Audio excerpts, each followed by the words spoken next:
Hotel empire is now investigating what it acknowledges is one of the largest security breaches in history. Hackers stole information on as many as 500 million Marriott guests over 4 years, obtaining credit card and passport numbers as well as other personal information. Fox's Hillary Vaughn has the story.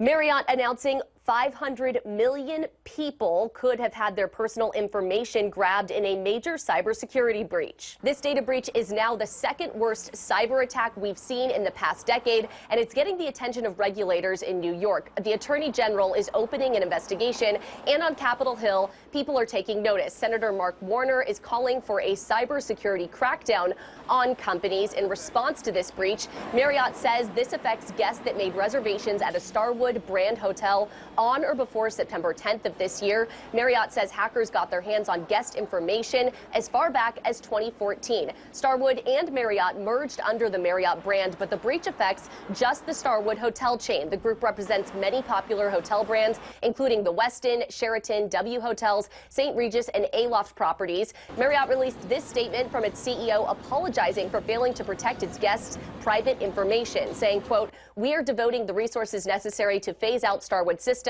and accelerate the ongoing security enhancements to our network." Marriott says hackers got access to personal information, including names, mailing addresses, emails, and phone numbers, but even more private information like passport numbers, your stay preferences in your Starwood profile, arrival and departure information, and financial info like credit card numbers and expiration dates that were encrypted in the system, but the keys to decrypt those numbers were also stored on the same database, so hackers could have access to those as well. Marriott says their system flagged the breach on September 8th, but their investigation showed someone had been grabbing data from this database for years. Marriott is sending out emails today to all guests that had some of their personal information grabbed from the Starwood database. In Los Angeles, Hillary Vaughn, Fox News. Let's talk more about all of this with our tech expert, Ryan Eldridge of Nerds on Call. And Ryan, this is a giant hack. 500 million people affected. We talked a little bit about how hackers were able to pull this off, but pretty incredible. I mean, they had access to this information for several years. Yeah, since 2014, they were deep in the system and able to see all of this, from names, address, phone numbers, passport numbers, really sensitive, very deeply intimate information about their guests. It was held in this database, and essentially, if you've booked a hotel room with Marriott or any of the Marriott properties since September 10th of this year, all the way going back to 2014, you likely have gotten your information stolen. Okay, so the big question is, what can the attackers do with that information? Well, a lot of stuff. So first of all, they can open up credit card accounts in your name because they've got all of your information. They can change billing addresses for your credit card information. If they've got your email address and can do a rough brute force attack trying to guess your password, they can change several different destinations from bank accounts, warnings or things like that, to a new bank account or a new email address that they set up. So really, with all of the information that they've gotten, much like the information that came from the Equifax hack, it's super dangerous. They can just take over your life very quickly. Yeah, I mean, it is sobering to sort of think about this, right? It appears as though, I mean, our information isn't safe really with anyone.